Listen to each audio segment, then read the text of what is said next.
Hola, empezamos con la tercera y última parte del tema de traductores. Comenzamos con los traductores de temperatura, entre los que se encuentran los termostatos, los termopares, los transductores de estado sólido, las termoresistencias PT100, las termoresistencias las PTC de coeficiente positivo de temperatura y las de coeficiente negativo de temperatura, para finalizar con los pirómetros de radiación. Los termostatos son traductores todo o nada, lo que hacen es conmutar o abierto o cerrado a partir de cierto valor que fijamos con un regulador de temperatura. Se basan en la diferencia de dilatación de dos metales. Se suelen utilizar en sistemas de climatización o como interruptor de protección ante la falta de ventilación, exceso de gases, etcétera, etcétera. Aquí podéis ver el espiral, son, como veáis, lo de láminas bimetálicas, o lo veis aquí, son siempre dos metales, y por la dilatación de los mismos. Otro tipo de traductores son los termopares, se utilizan bastante y se basan en el efecto Seebeck, son traductores de tipo analógicos. ¿En qué consiste? Consiste en la aparición de una tensión eléctrica entre dos materiales o dos alambres de distinto material, tienen que ser los dos de distinto material, que se pueden unir o soldar en un extremo. Entonces aparece una diferencia de temperatura en los extremos del mismo. Hay que tener en cuenta que los termopares no miden temperatura absoluta, lo que miden es la diferencia de temperatura entre el punto de medida, que sería este, y el punto de conexión, que sería este. Son bastante económicos, se pueden trabajar, son muy pequeños, pero obviamente al no llevar alimentación la respuesta en tensión es muy pequeña, con lo cual habrá que amplificar.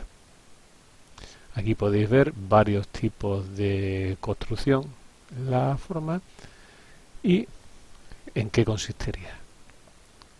Es decir, recordar, mide la temperatura entre este punto y donde estáis midiendo, o entre este punto y aquí. El siguiente tipo son los de estado sólido. Estos son los que íbamos a emplear en la práctica número 2 del laboratorio, y en concreto es el LM35. Su aspecto es el de un transistor con tres patillas, de las cuales estas dos, esta y esta, es la alimentación. Suele alimentar, la tensión estándar son unos sobre 5 voltios, y la patilla de en medio es la de tensión de salida. ¿En qué consiste o cómo funciona este transductor?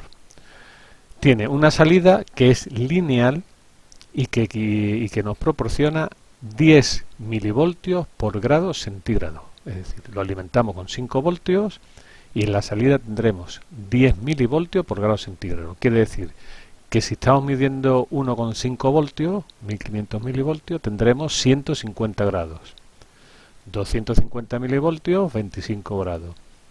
Menos 550 milivoltios, estaremos midiendo menos 55 grados.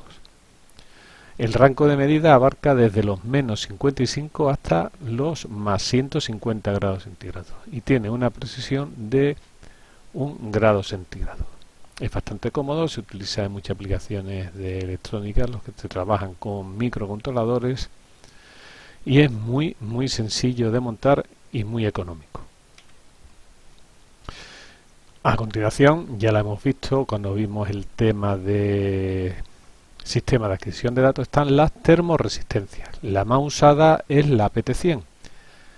Acordaros que PT viene de platino, es una termoresistencia de platino, y el 100 viene de que a 0 grados centígrados tenemos 100 ohmios y a 100 grados 139 ohmios, con una linealidad entre esos dos valores. Entonces podemos obtener la ecuación de la recta, siendo alfa 0,0039 y el R sub 0 un valor de 100. Hay distintos tipos de presentación, que es como la que veis aquí. Existe también, por ejemplo, la PT1000, una termoresistencia que a 0 grados me dará 1000 ohmios. La PT200, termoresistencia que a 0 grados me da 200 ohmios. Finalmente, cuando no podemos contactar con el elemento que queremos medir, se utilizan los pirómetros de radiación. Aquí tenéis un ejemplo que se está utilizando mucho ya actualmente para medir temperaturas. ¿En qué consiste? Pues es como una pistola. Cuando queremos medir la temperatura de aquí, lo que hace es comparar la radiación entre una fuente, punto número 2, es una fuente patrón que se conoce la temperatura, y el objeto al que queremos medir, el punto 8 en este caso. Comparando las dos radiaciones por un método con un circuito electrónico, podemos tener la temperatura. Es decir, lo que hace es medir la radiación térmica que emiten los cuerpos calientes. Pasamos ahora a los traductores de caudal. ¿Qué podemos utilizar cuando queremos medir el caudal de un fluido? Podemos utilizar el efecto Venturi, puede ser por presión dinámica o midiendo la velocidad por inducción. Los traductores de caudal, los basados en el efecto Venturi. ¿En qué consiste? Cuando tenemos una tubería con un estrechamiento, se produce una diferencia de presión. La podéis ver aquí. Aquí tenemos una altura y aquí tenemos otra altura. La diferencia de alturas nos dará una medición indirecta del caudal que atraviesa por aquí. Otra forma son los medidores por presión dinámica. Simplemente, en este dibujo lo veis, hay un pistón que mueve un vástago y un transductor de posición. Cuando llega el fluido, según tenga más o menos caudal, empujará más o menos el pistón. Se desplazará el vástago más o menos, es decir, tendremos una posición que será proporcional a la presión dinámica, es decir, al caudal que circula por esta tubería. Este es otro tipo, se suele utilizar en algunas correderas de los barcos, y es un traductor de caudal por turbina. Cuando el caudal circula a través de esta tubería, la turbina empieza a rotar. Simplemente midiendo el número de revoluciones podemos saber de qué forma, de una forma directa, la velocidad del rotor de la turbina, que será proporcional al caudal que atraviesa la tubería. Otra forma es según la ley de inducción de Faraday. Lo podéis ver en esta animación. Aquí sería el caso contrario del dibujo. Cuando un conductor se desplaza transversalmente a un campo magnético, se genera una fuerza electromotriz que es proporcional a la longitud del conductor, a la velocidad de desplazamiento y a la inducción del campo. Lo podemos ver en este esquema, que es un caso real. Cuando el fluido circula por esta tubería, si generamos un campo magnético con estas dos bobinas, se generará automáticamente una fuerza electromotriz que puede medirse en estos dos electrodos que hay aquí. ¿Vale? Entonces, basándonos en la ley de inducción de Faraday, tendremos una fuerza electromotriz que podemos medir proporcional al caudal que circule a través de esta tubería. Para finalizar, vamos a ver los traductores de nivel. Como podemos ver, nivel, por ejemplo, de un depósito. Hay traductores todo o nada, por presión, que ya podemos ver exactamente el nivel, por flotador o mediante métodos ultrasónicos o también por un radar. Los traductores todo o nada pueden ser por un flotador, el contacto no hay un contacto mecánico, lo que llevan aquí es como un pequeño imán, cuando se cierra lo detecta. Los capacitivos que hemos visto,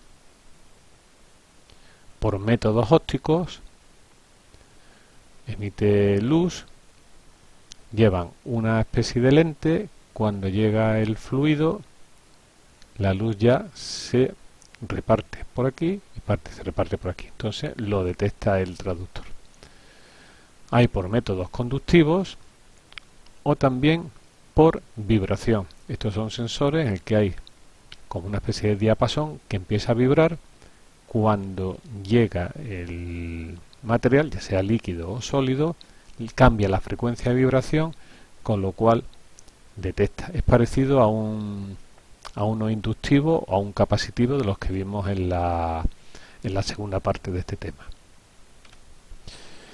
Podemos tener también traductores de presión, es una indicación analógica del nivel de líquido. Lo único que tenemos que es medir la presión que hay sobre el fondo del depósito. O lo podemos medir de esta forma visual o también directamente. Conectamos traductores de esta forma en las patas de estos silos.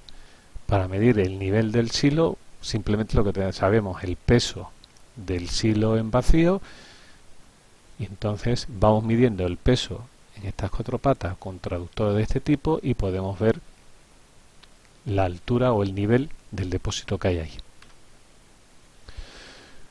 Podemos ver también traductores por flotador. No son todo nada, nos están dando una magnitud analógica. Esta animación que tenéis aquí sería el nivel del depósito de combustible de un coche. Este sería el distinto funcionamiento. Y en este caso veréis cuál sería el traductor de nivel industrial para otro depósito. Finalmente podemos tener traductores de nivel tipo ultrasónicos o de radar. Los ultrasónicos son los que vimos antes para la hora de medir distancia. Para saber el nivel, midiendo la distancia que hay entre el traductor y el material, podemos saber la altura general. O también, en lugar de utilizar sonido, podemos utilizar un radar que lo que hace es emitir microondas. Los dos son muy cómodos. El problema que tienen los dos es que tienen unos precios elevados, pero el tema del ruido, de la contaminación y todo eso lo llevan bastante bien. Y con esto finalizamos el tema de traductores.